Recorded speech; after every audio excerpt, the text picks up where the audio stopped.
Breaking news Bapatla మాజీ MP Nandigam Suresh గురించిన breaking news ఇది. మాజీ ఎంపీ నందిగం సురేష్కు బిగ్ షాక్ ఇచ్చారు అధికారులు. సురేష్ ఇంటికి అనుమతులు లేవు అని నోటీసులు ఇచ్చారు. సురేష్కి నోటీసులు పంపించారు సిఆర్డీఏ అధికారులు. రాజధాని ప్రాంతంలో ఉద్దండరాయునిపాలెంలో సురేష్కు చెందిన భవనానికి అనుమతులు లేవు అని అధికారులు నిర్ధారించారు. ఇప్పుడు మీరు ఆర్టీవీ స్క్రీన్ పైన చూస్తున్న ఈ భవనమే సురేష్కు చెందిన భవనం. మాజీ ఎంపీ నందిగం సురేష్కు చెందిన భవనం. ఈ భవన నిర్మాణానికి ఎటువంటి అనుమతులు లేవు అని సిఆర్డీఏ అధికారులు నిర్ధారించి నోటీసులు పంపించారు. వారం రోజుల్లో వివరణ ఇవ్వాలి అని అధికారులు చెప్తున్నారు. లేకపోతే చర్యలు తీసుకుంటాము అని అధికారులు హెచ్చరికలు జారీ చేశారు.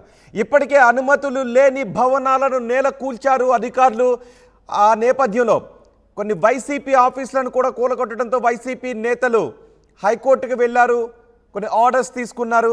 ఇప్పుడు నందిగం సురేష్ కూడా సిఆర్డీఏ అధికారులు నోటీసులు ఇచ్చారు. మీరు నిర్మిస్తున్న భవనానికి ఎటువంటి అనుమతులు లేవు, అనుమతులు లేకుండా మీరు నిర్మిస్తున్న భవనం గురించి మీరు ఏం చెబుతారు అంటూ నోటీసులు ఇచ్చారు. ఆ నోటీసులో పేర్కొన్న సమయం లోపు వివరణ ఇవ్వకపోతే నందిగం సురేష్ కడుతున్న ఈ భవనంపై అధికారులు చర్యలు తీసుకునే అవకాశం ఉంది. బహుశా కూల్చివేత లాంటి చర్యలు తీసుకునే అవకాశం ఉంటుంది అని కూడా చర్చ జరుగుతుంది. వారం రోజులు మాత్రమే సమయం ఇచ్చారు.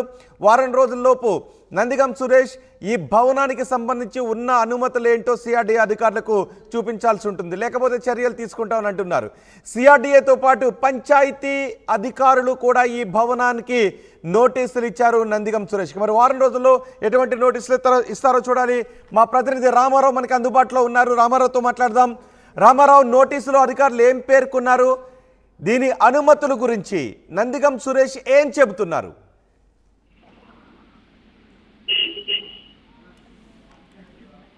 రామారావు.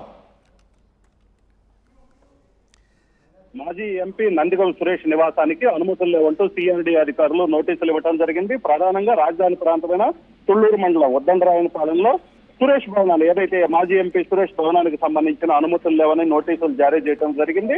అలాగనే వారం రోజుల్లోపు వివరణ ఇవ్వాలని కూడా నోటీసుల్లో క్లియర్ గా అధికారులు పేర్కొన్నారు. లేకపోయినట్లయితే ఖచ్చితంగా చర్యలు తీసుకుంటామని చెప్పడం జరిగింది. ఇప్పటికే దీనికి సంబంధించి చూసుకున్నట్లయితే సిఆర్డీ అధికారులు, పంచాయతీ అధికారులు ఇద్దరు జాయింట్ గా నోటీసులు జారీ చేయడం జరిగింది. అలాగనే ఉద్దండరాయలపాలెంలో ఏదైతే బాపట్ల మాజీ ఎంపీ నందిగం సురేష్ నిర్మిస్తున్నారో ఆ నిర్మాణానికి సంబంధించి పూర్తి స్థాయిలో అనుమతి లేవని సిఆర్డీ అధికారులు ఇప్పటికే క్లియర్ గా చెప్పినటువంటి పరిస్థితి ఉంది. అయితే గతంలో చూసుకున్నట్లయితే ఇక్కడ అన్అఫీషియల్ గా ఏదైతే ఈ ప్రాంతంలో నిర్మాణాలకు సంబంధించి ఎట్టి పరిస్థితుల్లో కూడా, ఎందుకంటే కృష్ణానది తీర ప్రాంతం కాబట్టి ఈ ప్రాంతానికి సంబంధించి చూసుకున్నట్లయితే ఎటువంటి పరిస్థితుల్లో కూడా అనుమతులు లేకుండా నిర్మాణాలు చేయడానికి వీలైనటువంటి పరిస్థితి ఉన్నప్పటికీ నందిగం సురేష్ మాత్రం భారీ ఎత్తున ఇక్కడ భవనం నిర్మిస్తున్నారు. ఈ భవనానికి సంబంధించి గతంలో వైసీపీ అధికారంలో ఉండటం, ఆయన ఎంపీగా ఉండటంతో అధికారులు పట్టినట్టు వ్యవహరించినటువంటి పరిస్థితి ఉంది. అయితే ఈ విషయం తెలుస్తున్నటువంటి సిఆర్డీ అధికారులు ఆ ప్రాంతంలో భవనంలో అనుమతి లేకుండా ఎలాగ భవనాలు నిర్మిస్తాలంటూ కూడా నోటీసులు జారీ చేయడం జరిగింది. ఖచ్చితంగా వారం రోజుల్లోపు వివరణ ఇవ్వాలి, లేకపోతే ఫర్దర్ గా ప్రొసీడ్ అవుతామని కూడా చెప్పడం జరిగింది. అలాగనే సిఆర్డీఏతో పాటు పంచాయతీ అధికారులు కూడా సంయుక్తంగా నోటీసు ఇచ్చారు. సో ఈ నేపథ్యంలోనే ఆయన ఏమి సమాచారం, ఏదైతే నోటీసులో ఆయన ఏం సమాధానం ఇస్తాడో అనేది అయితే మాత్రం ఆసక్తికరంగా మారింది. అయితే ఇటీవల చూసుకున్నట్లయితే వరుస వెంబటి బాపట్ల మాజీ ఎంపీ నందిగం సురేష్ కు సంబంధించి వరుస వెంబటి ఆయన అక్రమాలపై కూడా అధికారులు ఉక్కుపాదం మోపుతున్నటువంటి పరిస్థితి ఉంది.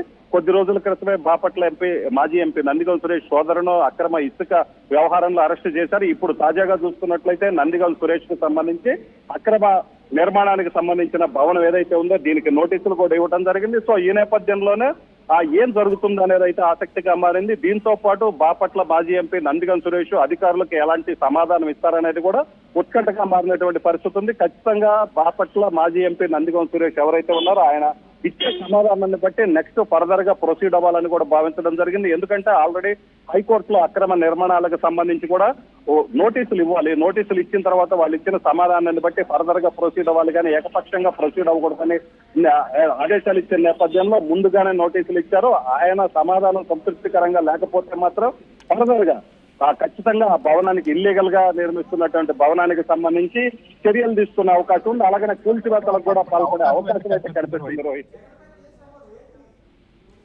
రైట్. ఇప్పుడు నందిగం సురేష్ ఎక్కడున్నారు, ఆయన ఏం మాట్లాడుతున్నారు, ఏమైనా రెస్పాండ్ అయ్యారు ఆయన? ప్రస్తుతం అయితే మాత్రం సిఆర్డిఏ నోటీసులకు సంబంధించి బాపట్ల మాజీ ఎంపీ నందిగం సురేష్ అయితే మాత్రం రెస్పాండ్ అవ్వలేదు. అయితే ఇది క్లియర్ గా అక్రమ నిర్మాణం అనేది అధికారులు చెప్తున్నటువంటి పరిస్థితి ఉంది. సో దీనికి సంబంధించి చూసుకున్నట్లయితే ప్రధానంగా అక్రమంగా నిర్మాణం చేస్తున్నారు అనేదైతే మాత్రం సిఆర్డిఏ అధికారులు అలాగనే పంచాయతీ అధికారులు గుర్తించినటువంటి పరిస్థితి ఉంది. సో ఈ నేపథ్యంలోనే ఆ నోటీసులు ఇవ్వటం జరిగింది. సిఆర్డిఏ అలాగనే పంచాయతీ అధికారులు కలిసి జాయింట్ గా నోటీసులు ఇవ్వటం జరిగింది.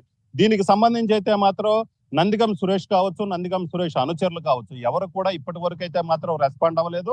ఆయన ఇంటికి అధికారులు నోటీసులు అయితే ఇవ్వటం జరిగింది. దీని మీద ఫర్దర్ గా ఆయన రియాక్ట్ అవుతారా లేదా అనేది కూడా చూడాల్సిన పరిస్థితి ఉంది. అయితే అక్రమ నిర్మాణం కాబట్టి సో ఖచ్చితంగా ఆయన దగ్గర అనుమతులు ఏమైనా ఉన్నట్లయితే అనుమతులు చూపించే అవకాశం ఉంది. లేదంటే ఖచ్చితంగా ఈ భవనానికి సంబంధించి ఫర్దర్ గా సిఆర్డిఏ అధికారులు చర్యలు తీసుకునే అవకాశాలు అయితే మాత్రం క్లియర్ గా కనిపిస్తున్నాయి. రోహిత్, అసలు ఏంటి ఈ భవనాన్ని ఎందుకు కడుతున్నట్టు? సో ఆ బాపట్ల మాజీ ఎంపీ నందిగం సురేష్ రాజధాని ప్రాంతానికి సంబంధించినటువంటి వ్యక్తి. సో ఆయనకు అక్కడ నివాసం ఉంది. మళ్ళీ ఫర్దర్ గా ఆయన అదనంగా మరొక బిల్డింగ్ కూడా నిర్మిస్తున్నటువంటి పరిస్థితి ఉంది. సో ఈ బిల్డింగ్ కి సంబంధించి చూసుకున్నట్లయితే మొత్తం 3 అంతస్తుల భవనం నిర్మిస్తున్నారు. దీనికి సంబంధించినటువంటి ఎటువంటి నిర్మాణానికి సంబంధించి ఎటువంటి అనుమతులు లేవని అధికారులు చెబుతున్నటువంటి పరిస్థితి ఉంది. అయితే ఈ బిల్డింగ్ సంబంధించి చూసుకున్నట్లయితే కనీసం పంచాయతీకి సంబంధించినటువంటి అధికారుల పర్మిషన్ కూడా లేదు. అలాగనే ఇది సిఆర్డిఏ పరిధిలో ఉంది, ప్రధానంగా రాజధాని ప్రాంతం. ఎందుకంటే రాజధాని కోర్ క్యాపిటల్ లో ఉన్నటువంటి 29 గ్రామాలకు సంబంధించినటువంటి ప్రాంతంలో ఈ నిర్మాణం ఉంది. అలాంటి ప్రాంతంలో కూడా ఎటువంటి పర్మిషన్లు లేకుండా ఈ స్థాయిలో భవనం నిర్మించడం అనేది ఖచ్చితంగా అధికార దుర్వినియోగం అవుతుంది. ఎంపీగా ఆయన ఉన్న సమయంలో ఎవరు అధికారులు అడ్డు చెప్పకపోవటం వల్లే ఈ పరిస్థితి ఉంది. సో ఖచ్చితంగా దీనికి సంబంధించి ఆయన ఏదైతే సమాధానం ఇస్తారో దాన్ని బట్టి ఫర్దర్ గా చర్యలు తీసుకునే అవకాశం ఉంది. రోహిత్, రైట్ రామారావు, ఇప్పుడు మీరు ఆర్టీవీ స్క్రీన్ పైన చూస్తున్న ఆ 3 అంతస్తుల భవనం బాపట్ల మాజీ ఎంపీ నందిగం సురేష్ కి చెందిన భవనం. ఈ భవనానికి అనుమతులు లేవు అని సిఆర్డిఏ పంచాయతీ అధికారులు నోటీసులు జారీ చేశారు.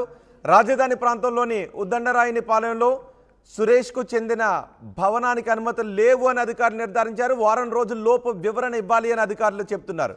వారం రోజుల్లో అధికారులు అడిగిన వివరణ ఇవ్వకపోతే చట్టపరమైన చర్యలు తీసుకుంటామని చెప్తున్నారు.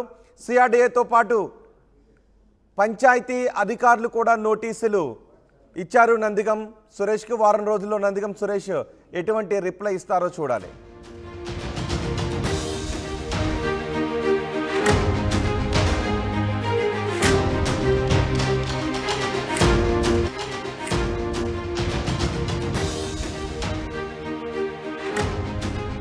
బ్రేకింగ్ న్యూస్, బాపట్ల మాజీ ఎంపీ నందిగం సురేష్ గురించిన బ్రేకింగ్ న్యూస్ ఇది. మాజీ ఎంపీ నందిగం సురేష్కు బిగ్ షాక్ ఇచ్చారు అధికారులు. సురేష్ ఇంటికి అనుమతులు లేవు అని నోటీసులు ఇచ్చారు. సురేష్కి నోటీసులు పంపించారు సిఆర్డిఏ అధికారులు.